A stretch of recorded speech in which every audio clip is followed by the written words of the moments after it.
বাংলাদেশকে স্বল্পোন্নত দেশ থেকে উত্তরণে ডব্লিউটিওর পূর্ণ সহায়তার আশ্বাস। বাংলাদেশের সাথে সম্পর্ক উন্নয়নে ইতিবাচক উদ্যোগ নিতে চায় ভারত। থানা থেকে ছাত্রদল নেতাকে ছিনিয়ে নেওয়ার চেষ্টা, এসি সহ আহত 7, পুলিশ গ্রেপ্তার 6। আওয়ামী লীগের দোসর বানানোর চেষ্টার পরিণতি হবে ভয়াবহ, বলছেন বিএনপি নেতারা। শাহজালালে বোমা হামলার হুমকি ছোট করে দেখছে না সংশ্লিষ্টরা, জড়িতদের আইনের আওতায় আনার তাগিদ।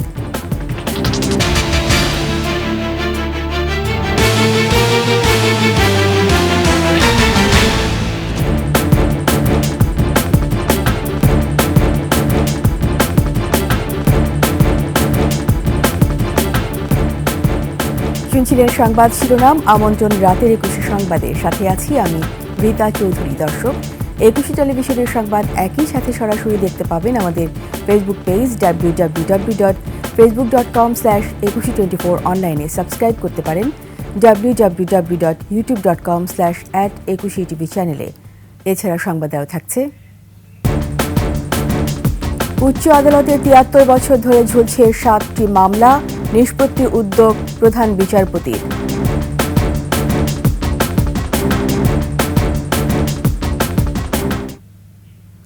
বাংলাদেশকে স্বল্পোন্নত দেশের তালিকা থেকে উত্তরণে পূর্ণ সহায়তার আশ্বাস দিয়েছে বিশ্ব বাণিজ্য সংস্থা।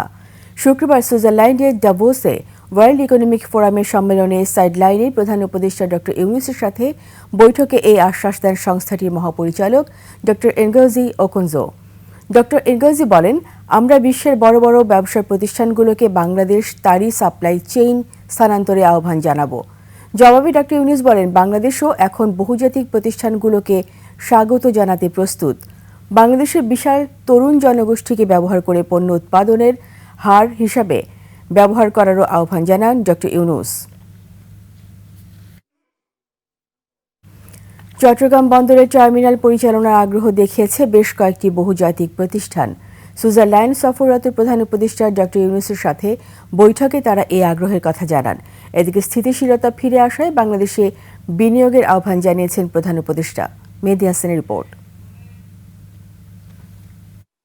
ইকোনমিক ফোরামের সম্মেলন উপলক্ষে সুইজারল্যান্ডের ডাভোস এখন বিভিন্ন দেশের রাষ্ট্রপ্রধানদের পাশাপাশি পৃথিবীর শীর্ষ বিনিয়োগকারী প্রতিষ্ঠানগুলোর কর্তা ব্যক্তিদেরও মিলন মেলা। গত 2 দিনে এমন বেশ কয়েকটি প্রতিষ্ঠান প্রধানের সাথে বৈঠক করেছেন প্রধান উপদেষ্টা ডক্টর মোহাম্মদ ইউনূস। শুক্রবার সকালে জেনিয়েল গ্রুপের নির্বাহী কমিটির চেয়ারম্যান আমির আলী রেজার সাথে বৈঠক করেন তিনি। পরের বৈঠকটি হয় মার্কিন বিনিয়োগকারী রায় ডেলিওর সাথে। প্রধান উপদেষ্টার প্রেস সচিব জানান, গত 2 দিনে চট্টগ্রাম বন্দরে বিনিয়োগে আগ্রহী কয়েকটা প্রতিষ্ঠানের সাথে কথা হয়েছে প্রধান উপদেষ্টার। চিরাং পোর্টের যদি এফিসিয়েন্সি বাড়ানো যায়, পুরো বাংলাদেশের ফরেন ডাইরেক্ট ইনভেস্টমেন্ট আসবে। তারা খুবই সিরিয়াস। তারা যদি আজকে তাদেরকে বলা হয় এমনকি কালকেই তারা এসে অপারেট করার মতো অবস্থা। ডিপি ওয়ার্ল্ডে প্রাইভেট পোর্টগুলো অপারেট করে এবং এই ক্ষেত্রে তাদের যথেষ্ট ওয়ার্ল্ডের one of the largest company. এদিকে বৃহস্পতিবার বিকেলে সাবেক মার্কিন ভাইস প্রেসিডেন্ট আল গোরের সাথে বৈঠক হয় প্রধান উপদেষ্টার। এ সময় বাংলাদেশের সংস্কার উদ্যোগকে স্বাগত জানান তিনি। আল গোর বাংলাদেশের যে রিফর্ম প্রোগ্রামের বিষয়ে আলাপ করেছেন, উনি তার সাপোর্টটাকে জানিয়েছেন বাংলাদেশের রিফর্ম, বাংলাদেশের সামনের ইলেকশন প্রক্রিয়াকে উনি সাপোর্ট জানিয়েছেন। অ্যামনেস্টি ইন্টারন্যাশনালের সেক্রেটারি জেনারেলের সাথে বৈঠকের পাশাপাশি একাধিক আন্তর্জাতিক গণমাধ্যমকে সাক্ষাৎকারও দিয়েছেন প্রধান উপদেষ্টা। মেহেদী হাসান, 21 টেলিভিশন, ঢাকা। ভারতের পররাষ্ট্র মন্ত্রণালয়ের মুখপাত্র রণধীর জয়সওয়াল বলেছেন, বাংলাদেশের সঙ্গে বিদ্যমান বন্ধুত্বপূর্ণ সম্পর্ক বজায় রাখতে চাই আমরা। এই সম্পর্ককে আরও মজবুত করার ব্যাপারেও ভারত ইতিবাচক উদ্যোগ নিতে আগ্রহী। শুক্রবার সাপ্তাহিক ব্রিফিংয়ে সাংবাদিকদের প্রশ্নের জবাবে তিনি এসব কথা বলেন। We want to strengthen our ties so that the people of India and the people of Bangladesh can prosper. So that is our approach to it. Is independent of what's happening a particular country has in its relations, has to do with other countries in its relationship. Our approach to Bangladesh is very clear. রাজধানী elephant রোডে ব্যবসায়ী হত্যা চেষ্টা মামলার আসামি ছাত্রদল কেন্দ্রীয় কমিটির যুগ্ম সাধারণ সম্পাদক মিথুনকে ছিনিয়ে নেওয়ার চেষ্টা চালিয়েছে সহযোগীরা। এ সময় সহকারী এসি সহ 7 পুলিশ আহত হন। ঘটনার সাথে জড়িত 6 জনকে গ্রেপ্তার করেছে পুলিশ। বিস্তারিত জানাচ্ছেন দীপু শিকদার। 10 জানুয়ারি এলিফ্যান্ট রোডে দুর্বৃত্তদের হামলায় গুরুতর আহত হন মাল্টিপ্লান সেন্টারের ব্যবসায়ী এহতেশামুল হক। এই ঘটনার ক্লোজ সার্কিট ক্যামেরার ফুটেজ সামাজিক যোগাযোগ মাধ্যমে ভাইরাল হয়। ঘটনার সাথে জড়িত ছিলেন তাদের একজন ছাত্রদল নেতা মোহাম্মদ হোসেন ওরফে মিথুন। শুক্রবার ভোরে মিথুনকে গ্রেফতার করা হলে নিউ মার্কেট থানায় গিয়ে সহযোগীরা তাকে ছিনিয়ে নেওয়ার চেষ্টা চালায়। মোবাইল ফোনে ধারণ করা ফুটেজে দেখা যায় মিথুনকে বহনকারী গাড়ি থানায় প্রবেশের সময় বাধা দেয়া হয়। দুর্বৃত্তরা ছিল মারমুখী।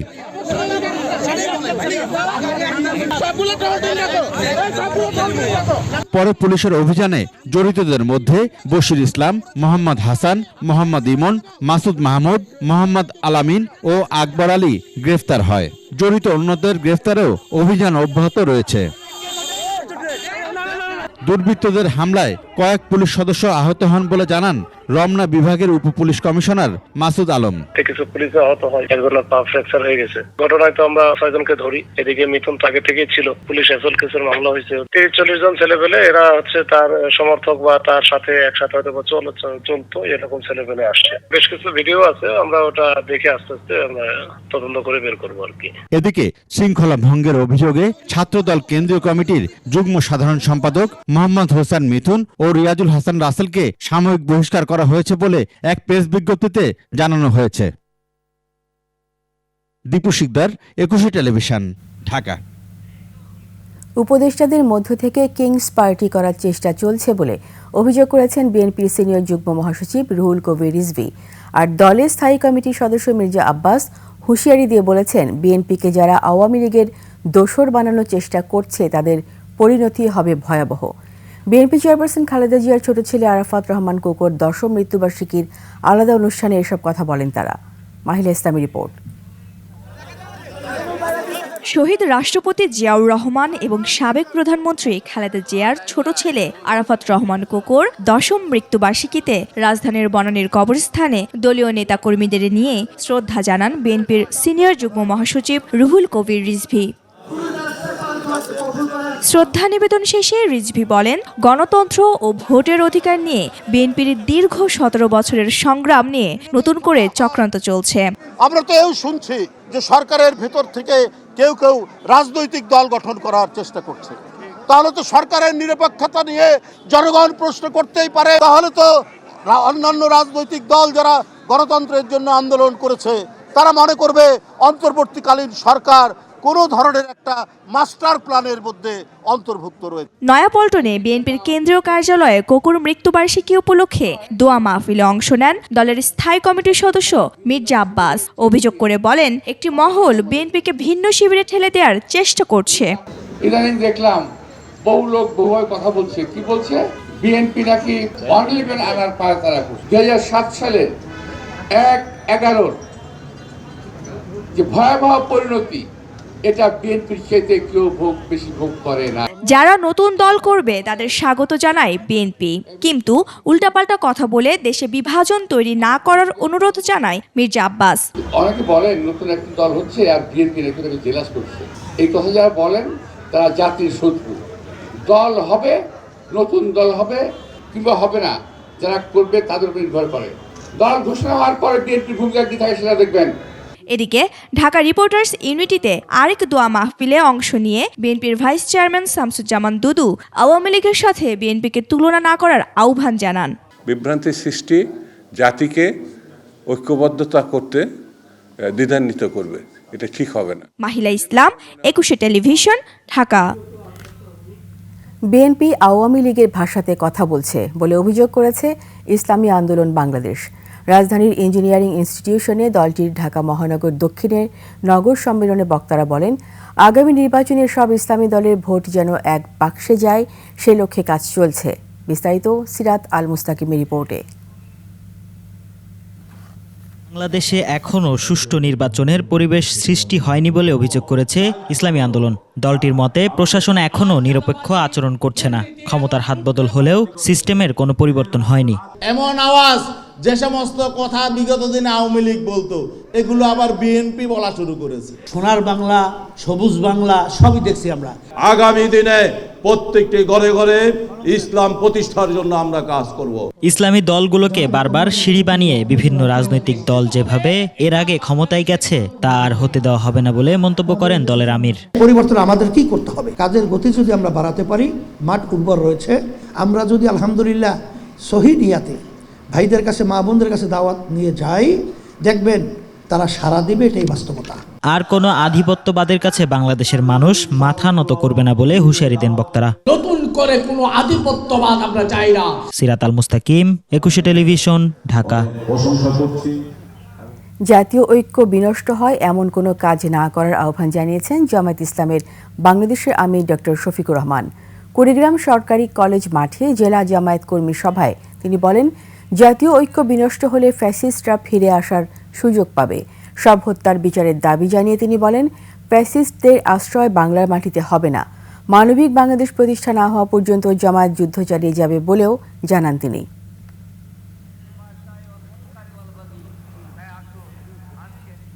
এমন কোনো হঠকারী কাজকলাপ আমরা যেন কেউ না করি যার কারণে আমাদের জাতীয় ঐক্য নষ্ট হয়। আমরা যেন কেউ চুরিচামারি না করি, চাঁদাবাজি না করি, দখল বাণিজ্য না করি, ঘুষের ভাগ না বসাই, মামলা বাণিজ্য না করি এবং ফ্যাসিজম ফিরে আসে, ফ্যাসিস্টকে আমরা যেন কোনো ধরনের আশ্রয় প্রশ্রয় না দিই। একই দিনে দুইবার ভিন্ন ভিন্ন স্থান থেকে বোমা হামলার হুমকি। যদিও তল্লাশি করে বিমানবন্দর এলাকায় মেলেনি বোমার কোনো অস্তিত্ব, তবে এমন ঘটনা দেশের সিভিল এভিয়েশন খাতে বিরূপ প্রভাব ফেলতে পারে বলে মনে করছেন এভিয়েশন সংশ্লিষ্টরা। হুমকিদাতাদের শনাক্ত করে দৃষ্টান্তমূলক শাস্তির আওতায় আনার তাগিদ বিশেষজ্ঞদের। মানিক শিকদারের রিপোর্ট। বুধবার সকালে ইটালির রোম থেকে আসা বাংলাদেশ বিমানে বোমা আছে বলে হুমকি দেয়া হয়। সাথে সাথে তৎপর হয়ে ওঠে আইনশৃঙ্খলা রক্ষা বাহিনী ও সিভিল এভিয়েশন কর্তৃপক্ষ। প্রায় 4 ঘন্টা তল্লাশির পর সন্ধান মেলেনি কোনো বোমা বা বিস্ফোরকের, তবে আতঙ্ক ছড়িয়ে পড়ে যাত্রীদের মাঝে। এরপর রাত 11টায় আবারও এবিপিএনে দায়িত্বরত কর্মকর্তার ফোনে হোয়াটসঅ্যাপ কলে বোমা হামলার হুমকি দেয়া হয়। আবারও রাতভর তল্লাশি। প্রাথমিকভাবে জানা যায়, প্রথম কলটি আসে পাকিস্তান থেকে, দ্বিতীয় কলটি আসে মালয়েশিয়ার একটি নাম্বার থেকে। বিমানবন্দর কর্তৃপক্ষ জানিয়েছে 2টি নাম্বারই শনাক্ত করার চেষ্টা চলছে। এগুলো আমরা বিভিন্ন সংস্থাতে দিয়েছি ট্রেস করার জন্য, আমরা বলেছি। এখন আমরা এটা ওয়েট করছি তাদের যদি কোনো ফিডব্যাক বা আপডেট পাই। হুমকি থাকলেও বিমান চলাচল স্বাভাবিক ছিল বলে জানান নির্বাহী পরিচালক। নিরাপত্তা জোরদার করেছি, আলহামদুলিল্লাহ সবাই যে মিলে একসাথে কাজ করেছি, আল্লাহর মধ্যে কোনো থ্রেট ছিল না। On time, on schedule, international, domestic সবকিছু আল্লাহর মধ্যে ঠিক আছে, কোনো সমস্যা নেই। বিশ্বের বিভিন্ন দেশে এমন ঘটনার নজির থাকলেও বাংলাদেশে এ ধরনের ঘটনা বিরল। পরিবর্তিত পরিস্থিতিতে সিভিল এভিয়েশন খাত ও দেশের ভাবমূর্তি ক্ষুণ্ণের চক্রান্ত হতে পারে বলে মনে করছেন এভিয়েশন বিশেষজ্ঞরা। এই ধরনের ঘটনা অন্যান্য দেশেও হয়ে থাকে এবং আমাদের দেশেও এটা এই প্রথম, আমি যতটুকু জানি অনেক দিনের মধ্যে এই ধরনের কোনো ঘটনা আমরা শুনিনি, বাট এই প্রথম এ ধরনের একটা ঘটনা ঘটেছে। এই ধরনের ঘটনা যারা ঘটিয়েছে তাদেরকে যদি আমরা দৃষ্টান্তমূলক শাস্তির ব্যবস্থা করা যায়, সেই ক্ষেত্রে কিন্তু এই জিনিসটা কমে আসবে। আতঙ্কিত না হয়ে সম্মিলিতভাবে পেশাদারিত্বের ভিত্তিতে এসব ষড়যন্ত্র মোকাবেলার পরামর্শ তাদের।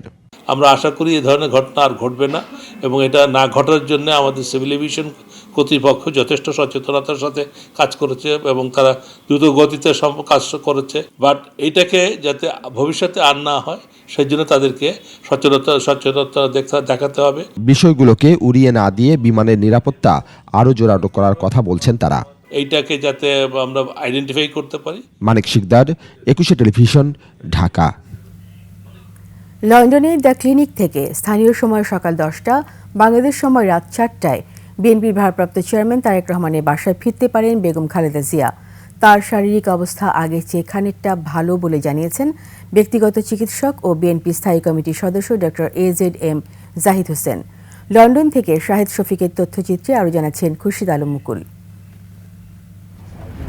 উন্নত চিকিৎসার জন্য গত 7 জানুয়ারি রাতে লন্ডন যান বিএনপি চেয়ারপারসন বেগম খালেদা জিয়া।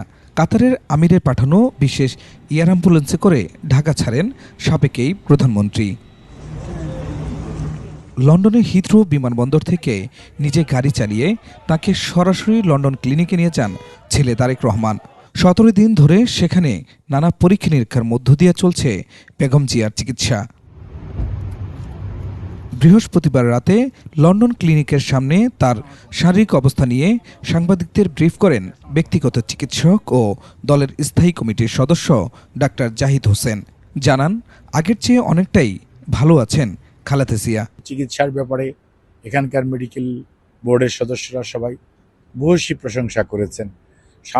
অনেক সীমাবদ্ধতার মাঝেও যে চিকিৎসা আমাদের চিকিৎসকরা, এবার কেয়ার হসপিটাল এবং সর্বোপরি সেটা কাতার এয়ার অ্যাম্বুলেন্স যে সহযোগিতা করেছে, সে পরিপ্রেক্ষিতে সবার ভূয়সী প্রশংসা করেছেন এবং উনি এখন সার্বিকভাবে অনেকটা আগের চেয়ে বেটার আছেন।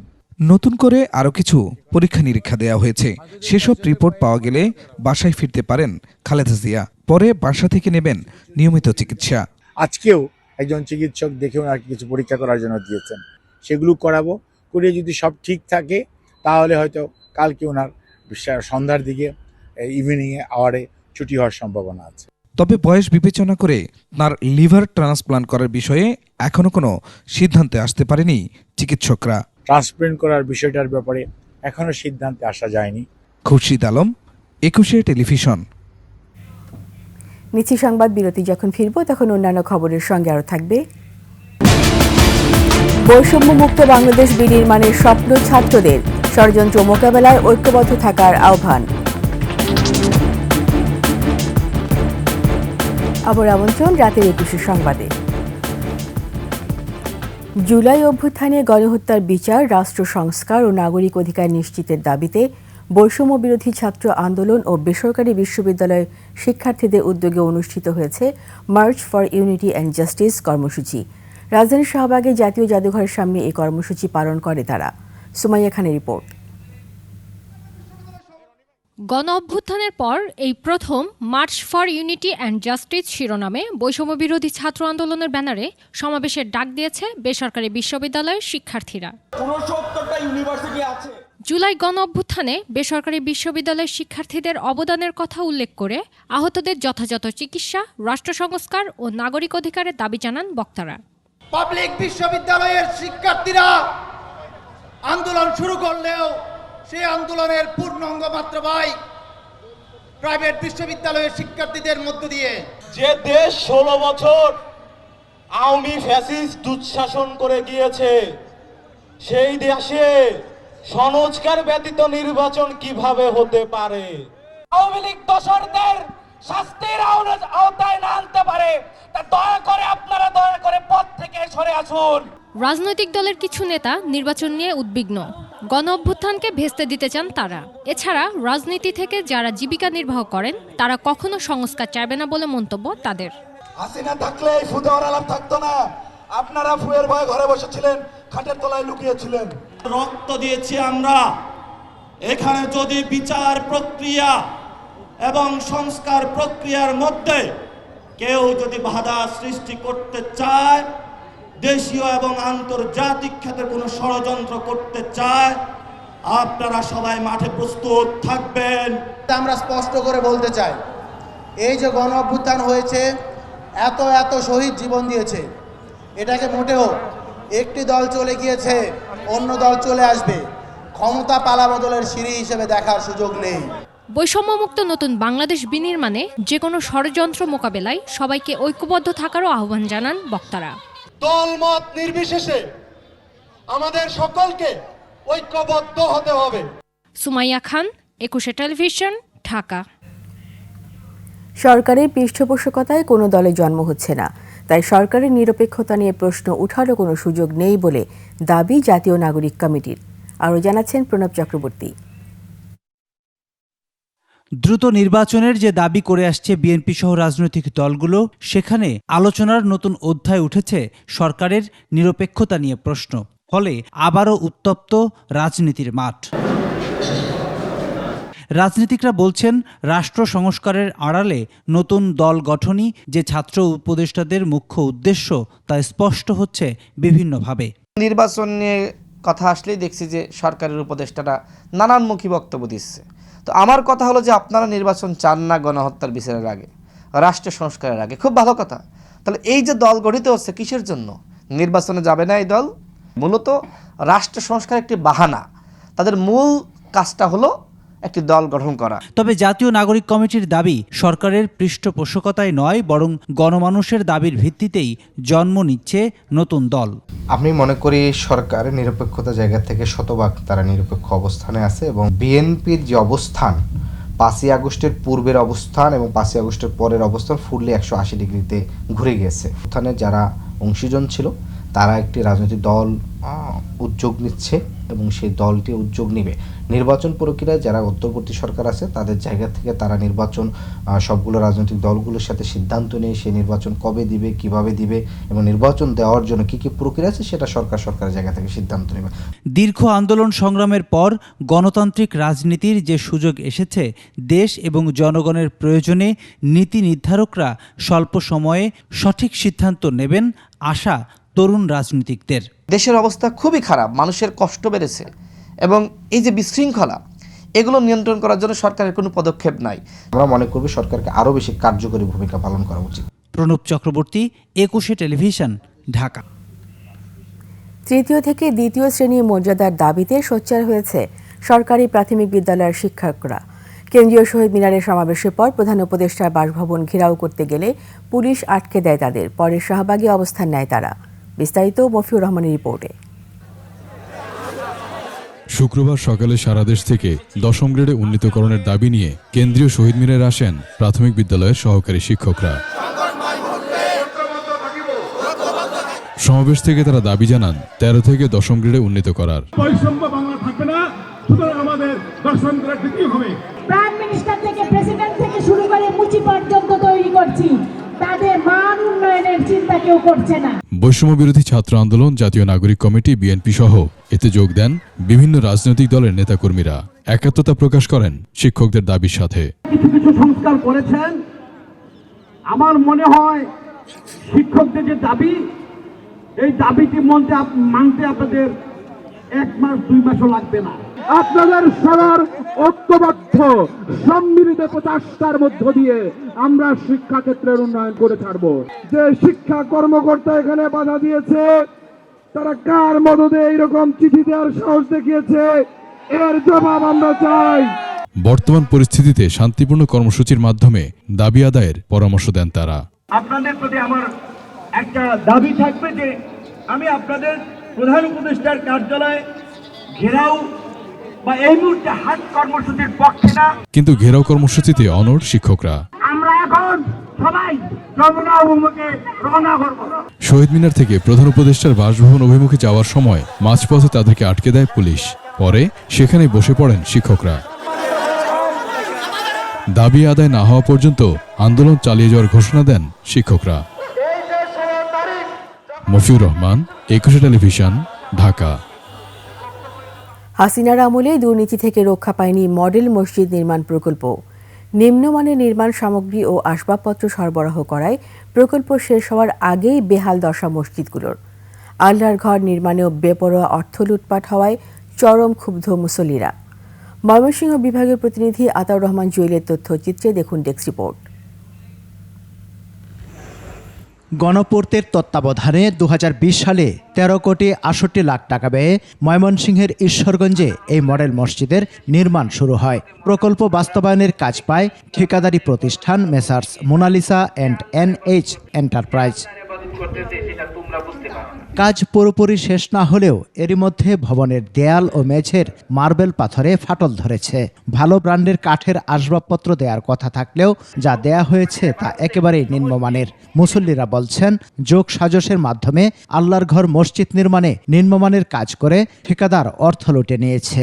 সমস্ত কাজই করছে একেবারেই নিম্নমানের মালামাল দিয়া। মসজিদ অনুযায়ী এটার নিশ্চয়ই দুর্নীতি হয়তো হয়েছে এবং এটা হওয়া উচিত হয়নি একদমই। এই যে পুণ্যের জায়গাটাতে যেন কলুষিত করা না হয়, এই জায়গাটা যেন কদার্যমুক্ত থাকে। শুধু ঈশ্বরগঞ্জ নয়, জেলার নির্মাণাধীন 23টি মডেল মসজিদের একই অবস্থা। মসজিদের নামেও হাসিনা সরকারের সহযোগীরা কামিয়েছেন বিপুল অর্থ।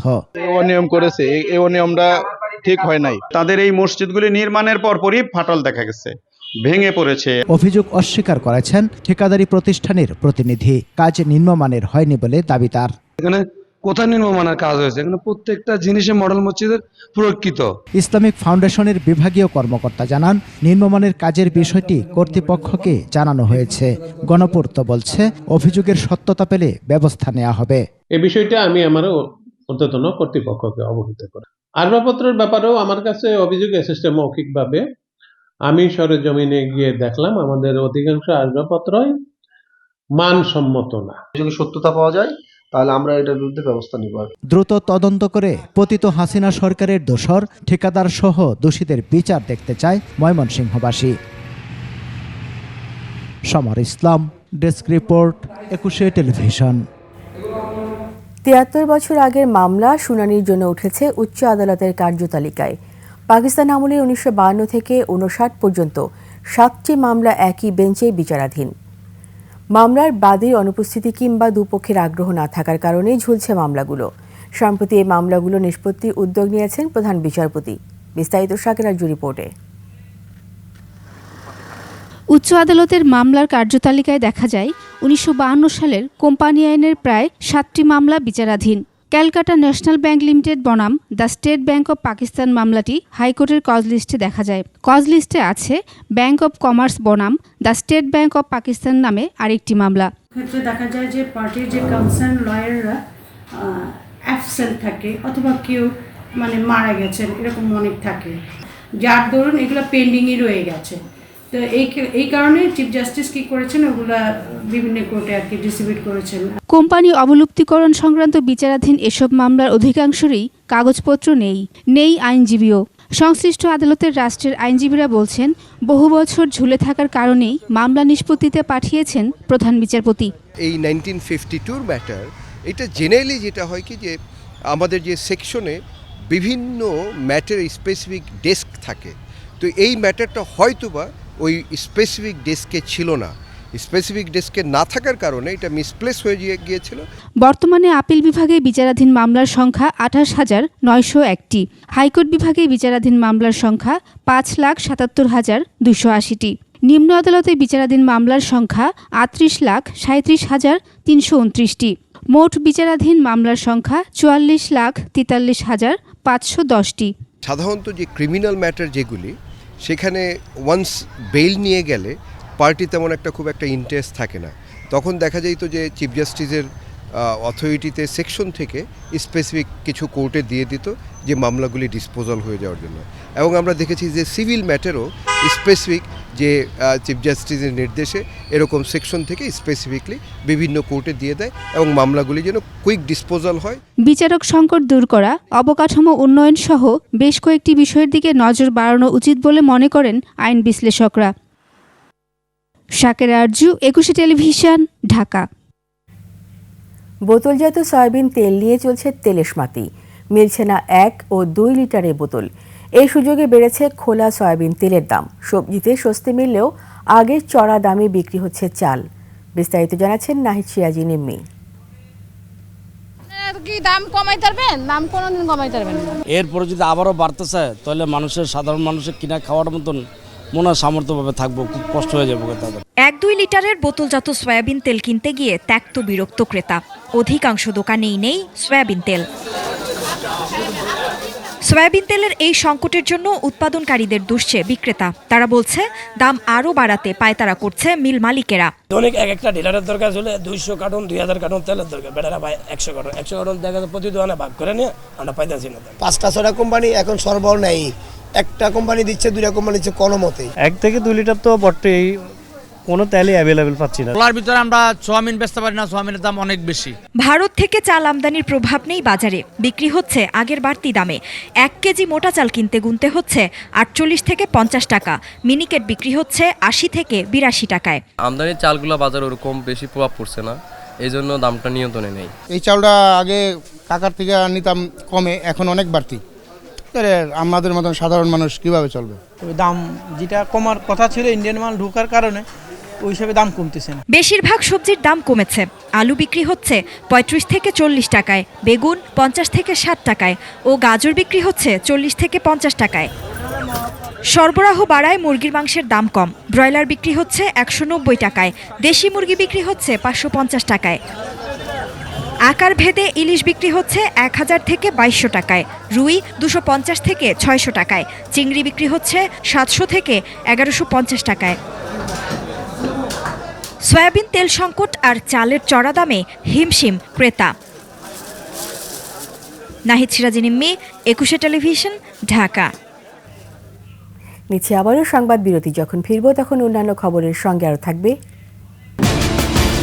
শেষ সপ্তাহে জমজমাট আন্তর্জাতিক বাণিজ্য মেলা, প্রতারণার দায়ে 6 প্রতিষ্ঠানকে জরিমানা।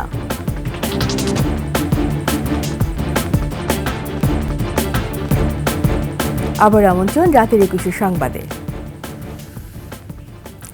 যশোরের সাগরদাড়িতে মহাকবি মাইকেল মধুসূদন দত্তের 201তম জন্মবার্ষিকী উপলক্ষে 7 দিনের মধু মেলার উদ্বোধন করা হয়েছে। বিকেলে কবুতর ও বেলুন উড়িয়ে মেলার উদ্বোধন করেন খুলনা বিভাগীয় commissioner Firoz Sarkar.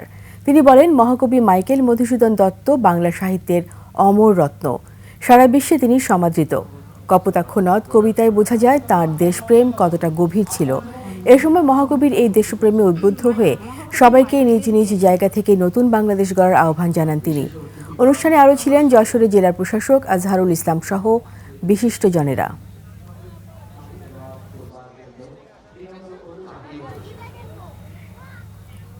Real estate and housing association of Bangladesh রিহ্যাবের আয়োজনে বনভোজন ও পিঠা উৎসব অনুষ্ঠিত হয়েছে। গাজীপুরের শ্রীপুরে গ্রিন ভিউ গলফ রিসোর্টের রিহ্যাব সদস্যসহ প্রায় 2000 মানুষ উৎসবে অংশ নেন। দিনব্যাপী আয়োজন করা হয় বিভিন্ন খেলাধুলা, রাফেল ড্র ও সাংস্কৃতিক অনুষ্ঠান। রিহ্যাব সভাপতি এই আয়োজনকে রিহ্যাব পরিবারের মিলন মেলা হিসেবে উল্লেখ করেন।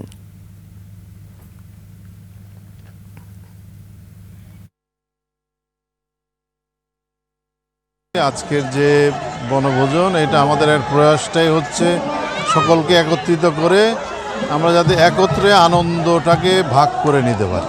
রিহ্যাব ফ্যামিলিদের মধ্যে একটি মিলন এর একটা সুযোগ হয়, তার মাধ্যমে একটা রিহ্যাব ফ্যামিলি আরেকটা রিহ্যাব ফ্যামিলির সাথে পরিচিত হতে পারে। এবার আভিভা ফিন্যান্স লিমিটেড বাণিজ্য সংবাদ।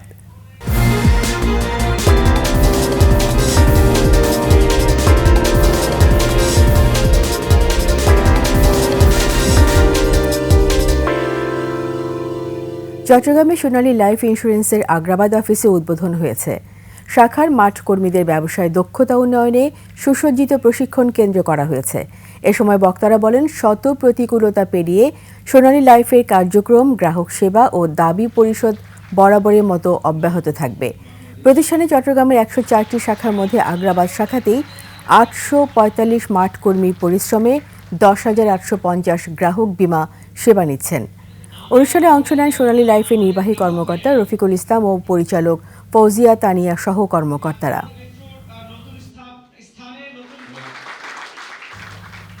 রাজশাহীতে পূবালী ব্যাংকের আঞ্চলিক শাখাগুলোর operation manager, sub branch manager ও ইসলামিক ব্যাংকিং উইন্ডো ম্যানেজারদের সম্মেলন অনুষ্ঠিত হয়েছে।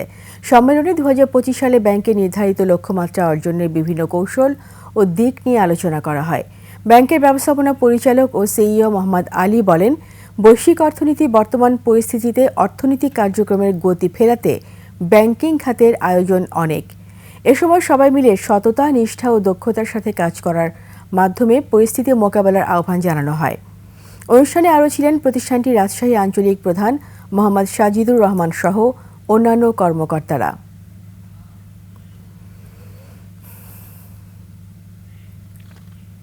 শেষ সপ্তাহে জমজমাট ঢাকা আন্তর্জাতিক বাণিজ্য মেলা। ক্রেতা আকৃষ্ট করতে দেয়া হচ্ছে রকমারি প্যাকেজ ও মূল্য ছাড়। আগামী কয়েকদিনে আরও ভালো বেচা কেনার আশা বিক্রেতাদের। এদিকে ক্রেতাদের সাথে প্রতারণার দায়ে মেলায় 6টি প্রতিষ্ঠানকে জরিমানা করেছে ভোক্তা অধিদপ্তর। তপু শাহিনের ক্যামেরায় শিউরির শবনমের রিপোর্ট। ঢাকা আন্তর্জাতিক বাণিজ্য মেলা শেষ হতে আর বাকি 7 দিন। শুক্রবার সাপ্তাহিক ছুটির দিনে সকাল থেকেই উপচে পড়া ভিড়। প্যাভিলিয়নে ঢুকতেই দেখা যায় বিভিন্ন স্টলে বাহারি অফার নিয়ে বিক্রেতাদের হাঁকডাক। মাত্র 120 টাকায় রঙিন মগ, বাটি, প্লেট, চামচ সহ নানান শোপিস। ভালো বেচাকেনা হওয়ায় ক্রেতা বিক্রেতা খুশি। বাটি কিনলাম 4টা আর একটা শাল কিনলাম 1200 টাকা দিয়ে। লাস্ট এই 7 দিনের আশা কিন্তু সবাই আশায় আছে। গৃহস্থালী জিনিসপত্রের দোকানে ক্রেতা সমাগম সবচেয়ে বেশি। পুরো বছরের প্রয়োজনীয় জিনিসপত্র কিনে নেন কেউ কেউ। 10,000 টাকা ইতিমধ্যে আমরা হাড়ি পাতিল কিনলাম, আরো কেনার জন্য ওদিকে যাচ্ছে আর আরো কিনবে। জিনিসপত্রের কোয়ালিটি ভালো, দরদাম অনেক বেশি। বিদেশি নানান পণ্যের পাশাপাশি কাশ্মীরি কার্পেটের কদর এবারের মেলায়। 4,000 থেকে 3 লাখ টাকায় বিক্রি হচ্ছে এইসব কার্পেট। কাশ্মীরি যে সিল্কের যে প্রোডাক্টগুলো সেগুলো কার্পেট দেখছি আর কি। This Kashmiri carpet is very demand in Banijji Mela because this kind of carpet you are not going to get in Bangladesh. মেয়েদের জামা জুতা রং বেরঙের ব্যাগের স্টলেও ভিড় বেশি। পাওয়া যাচ্ছে 20 থেকে 50% পর্যন্ত ছাড়। অনেক কিছু দেখলাম, সবকিছু মোটামুটি পছন্দসই। পাকিস্তানি এবং ইন্ডিয়ান যে কালেকশনগুলো এগুলো বেশ ভালো লাগছে। 1450 ওটা আমরা 1250 করে দিতেছি, 200 টাকা ডিসকাউন্ট আছে। চাই যে দাম একটু কমই হবে মার্কেটের থেকে, এই জন্য আর কি দেখতেছি, পছন্দ হলে নিয়ে নেব। এদিকে নকল পণ্য বিক্রি সহ বেশি দাম রাখায় 6 স্টলকে জরিমানা করেছে ভোক্তা অধিদপ্তর। আমাদের কাছে মোট 6টি অভিযোগ পড়েছে এবং 1,92,000 টাকা অর্থদণ্ড করা হয়েছে এবং একজন ভোক্তাকে তার অভিযোগের প্রেক্ষিতে আমাদের আইন ভোক্তা অধিকার আইন 2009 অনুযায়ী 25% হিসেবে 25,000 টাকা অর্থ প্রদান করা হয়েছে। যোগাযোগ সুবিধা আর সুন্দর পরিবেশের কারণে মেলায় বেড়াতে এসেছেন অনেকেই। শিউলি শবনম, 21 টেলিভিশন, ঢাকা। এরই সাথে শেষ করছি রাতের 21 সংবাদ। যাবার আগে সংবাদ শিরোনামগুলো আরও একবার। বাংলাদেশকে স্বল্পোন্নত দেশ থেকে উত্তরণে ডব্লিউটিওর পূর্ণ সহায়তার আশ্বাস। বাংলাদেশের সাথে সম্পর্ক উন্নয়নে ইতিবাচক উদ্যোগ নিতে চায় ভারত। থানা থেকে ছাত্রদল নেতাকে ছিনিয়ে নেওয়ার চেষ্টা, এসি সহ আহত 7 পুলিশ, গ্রেফতার 6। আওয়ামী লীগের দোসর বানানোর চেষ্টার পরিণতি হবে ভয়াবহ, বলছেন বিএনপি নেতারা। শাহজালালে বোমা হামলার হুমকি ছোট করে দেখছে না সংশ্লিষ্টরা, জড়িতদের আইনের আওতায় আনার তাগিদ।